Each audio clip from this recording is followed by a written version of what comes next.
My first guest, though, on today's show is a man who has sold more than 50 million albums around the world. He's performed for presidents and prime ministers and even the Pope. He performed at Pavarotti's funeral, and it's a great pleasure to welcome one of the greatest tenors of all time, Andrea Bocelli. Thank you so much for talking to us. Hi, thank you. It's such a thrill to talk to you because you've had such amazing success over the last 10 years.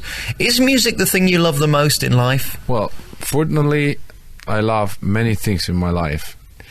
And it's important to have many interesting interests. Otherwise, also the sing would be poor. I hope to touch the heart of the people. I'm not sure. But I do all my best because it's my goal. I sing for this. I mentioned at the beginning of the show that Celine Dion had made some very complimentary comments about you. How does it feel to be so well respected and loved by people who are so successful in their own right? Celine is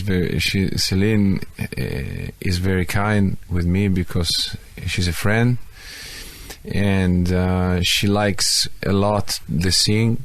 When we are together, we speak a lot of the sing, but that's not true. It's very exaggerated. Great answer to a very embarrassing question. Let's move on and talk about your childhood. Were you a musical child? Well, probably yes, because my passion was to sing and to play the instruments, and everywhere I had to sing, in the school, in the church, in the family, and probably, yeah. What about your mum and dad? Were they musical? No. My family, they did completely different things. My father and my mother sold agricultural machines. Do you ever ask yourself, why me? Why are you the one that's the most successful classical artist since 1997? Why you have sold 50 million albums and so many other people that try so hard to be successful have not had your success? I don't know. Success has not rules. Otherwise it would be easy to repeat again. But I am very honest in the things that I sing, and probably the people feel this approach with the music. Now, you're on your 10th album. This new one's called Amore. It features lots of different guests, including Christina Aguilera. It's got Kenny G and also Stevie Wonder. Are the CDs the most important thing to you, or is it performing live? Well, honestly, I divided always my classical career and pop career. And in life, I sang almost only classical music, because otherwise it could be a little bit dangerous for the voice. It was fascinating to me when I did the research for this interview who your musical inspirations were. They're quite varied, aren't they? Oh, many. In classical, my teacher, Franco Corelli, the best tenor in the world, I think. And in pop, many artists. Frank Sinatra, for example, and Barbra Streisand, and many others. So was there ever a point then where you considered going from classical to be pop and maybe the next Frank Sinatra? No, my passion, it has been always for very strong for operatic music. But if you were inspired by him and loved him so much, why didn't you want to be like him as a performer? No, I like a lot the Sinatra song, and when I performed in piano bar when I was younger, very often I sang Frank Sinatra songs, but my passion, it has been always for operatic music. All those years back when you were doing the piano bars and clubs, did people always tell you then that you got an extraordinary voice? Well, very often people ask me to sing. And then very often people told me, you have to record albums, you should have to do this or to do that. But it's true, my success is arrived very late. But there is an expression in Italy, we say, better late than never. And do you enjoy being famous? Well, I love to know that my voice speaks to the heart of the people. That's the most important thing. But of course, the success take away to you many things. For example, the privacy. You have to stay very often very far to your country, to your friends, to your family, so it's difficult. And presumably you miss them when you're away, do you? Yes, of course, a lot. The interesting thing about you is that you've sold 50 million albums, yet not everybody knows of Andrea Bocelli. Your success is almost quiet, isn't it? Certainly when you compare to someone like Madonna, who has huge fame but hasn't sold as many records as you in the last 10 years. Well, no, now I think that many people know me because I see when I walk on the road. But nobody can compete with Madonna's fame. A cousin of mine saw you last year and said it was one of the most moving experiences of her life. And she said what was most compelling for her was the fact that all the men in the audience were crying at certain parts in the show. How do you manage to get that kind of emotion into your show via the music and touch the hearts so passionately of those who come and see you? Well, also the men can cry. Also, if my father, when I was a child, told me always, a man doesn't has to cry, never. But instead of, it's not true. The man can cry, especially for emotions. I think it's my character. I'm very. I have the passion in my heart. In terms of your career, it really couldn't be going better right now. There's been a resurgence of classical music, almost crossing into pop. Il Divo, G4, Russell Watson have all had huge albums in the last year. Why do you think it's suddenly so popular to sing the classics again? I know today there is the people likes to do crossover, but I don't like this because classical and pop music are two different languages, and I absolutely want to respect both the language and not to mix the things. I totally understand what you're saying, but surely by making an album with Stevie Wonder, with Kenny G and Christina Aguilera, as is the case with the new Amora CD, you are crossing the boundary from the classics into pop. No, it's not crossover because with them I sing in pop music.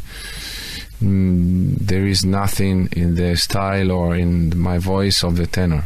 Yeah, because also in pop music there are many different styles, and Christina's style is different to my style, and we have also two different audience, and it's nice to sing together just for this. But the problem is, Andrea, you've sold 50 million albums, you've been number one in the classic charts since 1997.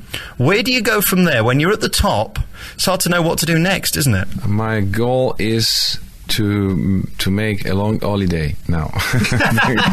I'm tired because I work a lot and I fly a lot, and because I suffer in the plane because I'm worried. But it's okay. It's my job. You don't like flying? No, absolutely. I'm worried. And stop. I don't know. We are too high. That's right. It's just completely unnatural, isn't it, to be that high off the ground? I mean, you've flown in to do this interview today. It's one of two interviews that you're doing this year, full stop. Would you prefer just staying at home and not having to do interviews like this, and even not having to tour and just let the CDs and your live shows in Italy do the talking? Do I have to be very honest? I wouldn't like. I wouldn't like to. I never want to speak. It's better to sing and to listen the music. So therefore, with you being so shy, how do you cope with the live tours and standing in front of 20, 30, 40 or even 50,000 people like you do on regular occasions? I have to be convinced to be in good shape, and I don't think. I go. There must be so many things you're thinking about when you're doing these live shows, from the lighting to the scenery, not to mention remembering your words. Is the only thing you worry about your voice and the orchestra, or do you worry about all the other things as well?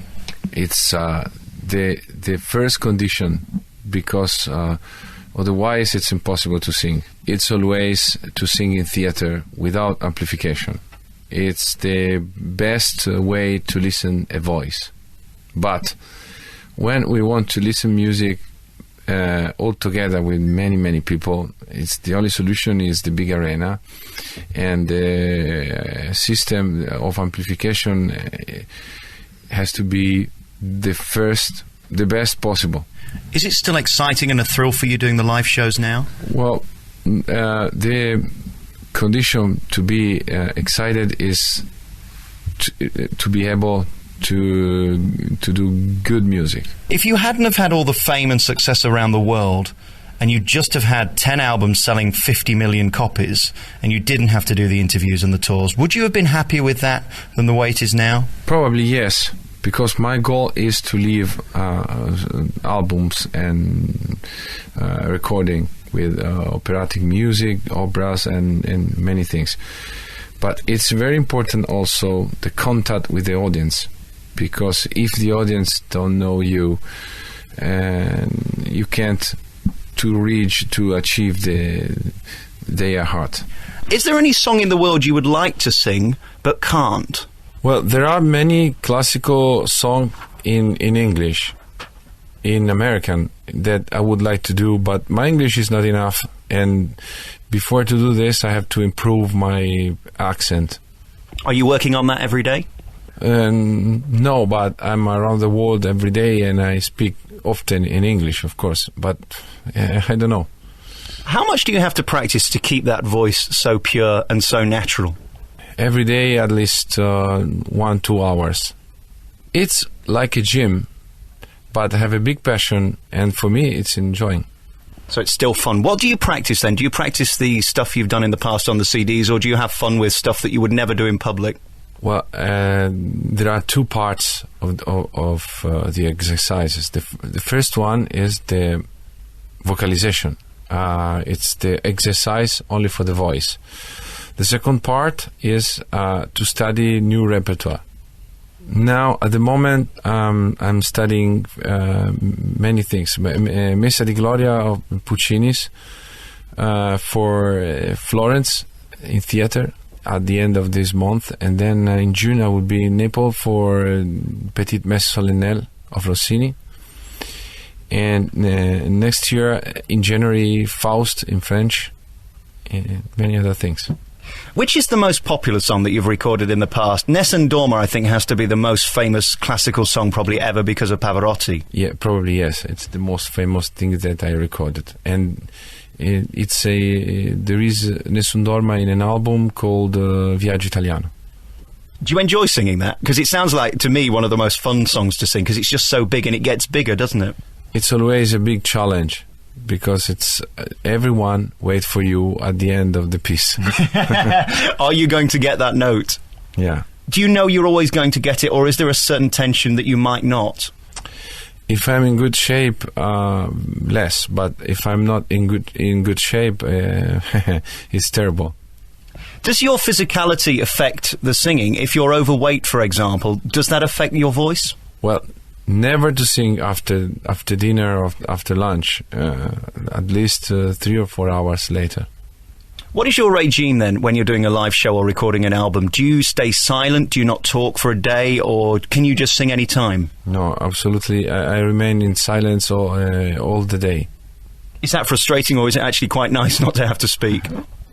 No, it's not beautiful, because it's important to have a communication with the people. How much effort do you have to put into getting your notes? Because it seems as if they just flow out of your mouth. If you suffer singing, also the people that will listen your singing will suffer. So it's important to be very, very natural, very tranquil. You've performed for kings and queens and presidents and prime ministers all around the world. Has there been any highlight of anybody you've performed to? It's difficult to say. Probably in front of the Pope. Have you performed for this Pope yet? Yeah. What is the feeling inside when you know you're performing to the most famous man in the world? Well, it's not the problem is not how much he's famous and people in front of you, but how much he knows the music, how much he's involved in the music. For example, this Pope he knows the music very, very well, and he loves Mozart. When I performed in front of him, I had to perform Mozart, so it was difficult. So I suppose for you then, you'd rather perform to a president than someone who knows the music note perfect, is that right? Yeah. But often the presidents are involved in music. For example, Clinton played the saxophone, and Berlusconi, our president, he sang when he was younger. What about venues? I mean, you've performed in the biggest venues around the world, all the biggest arenas, the most famous. Is there any thrill doing a venue, or is it, again, just about the music? Does it not matter to you where you perform? No, the place is very important because it's very important, the acoustic and the atmosphere. For example, I remember a big emotion when I sang in the arena in Verona, because it's the biggest theater where you have to sing without amplification for 15,000 people. Hang on, you've got to sing for 15,000 people without a microphone? Yeah. How do you do that then? It's a good theater. There is a beautiful acoustic, and you have to sing a little bit stronger. How can you be louder than an orchestra, though? I don't understand that. How do they get the balance right? The balance, it depends on the conductor. The orchestra stays in front of you in the beat, and you have to try to sing as strong as possible. I think this is probably the silliest question I'm going to ask, but I'm going to ask it anyway. Do you have a rider? Do you have any requests before you go on stage? Do you want a Lima or oranges, or do you need M&Ms, or do you have any specific requests? No, only water. Only water. Oh, thank you. I'm just giving you some water. Yeah. My dressing room, it's very, very easy. Only water. Do you have any aspirations now? Is there anything you'd like to do that you haven't done so far? It's difficult to say. I dream to sing still many titles until I will have a good voice. And another dream is to find the time for a long holiday. Right, let's just go back on one thing there you said. Until I have a good voice. Do you not think you've got a good voice now? No. No, it's impossible to know this. But I have to believe that my voice can create some good emotions in the heart of the people. Before you go, I know you've got 2 children. Are they remotely musical? Could we have Andrea Jr. being the next classical star? I don't know, it's difficult. They love music, but they listen very different kind of music by my music. And if you ask to them who is the best singer, they will answer my daddy. But when I sing at home, they tell me always, "Daddy, stop, please." So they've heard it all before, but nevertheless, they're still proud. Yeah. They are proud. They are proud, but they don't love to listen vocalization at home. It must be tiring after a while. Yeah. My final question has to be this, and it's a peculiar question, but your music is without question going to be around forever. How does that feel, knowing that your records are going to be played in 100, 200 years' time by people who will idolize you and just see the splendor in your voice? Well, if my job is the singer, probably is for this, because when I was a child listening to the great voice, the greatest voices, I remember many tears and dreams and emotions, and my goal is to leave something in the heart of the people.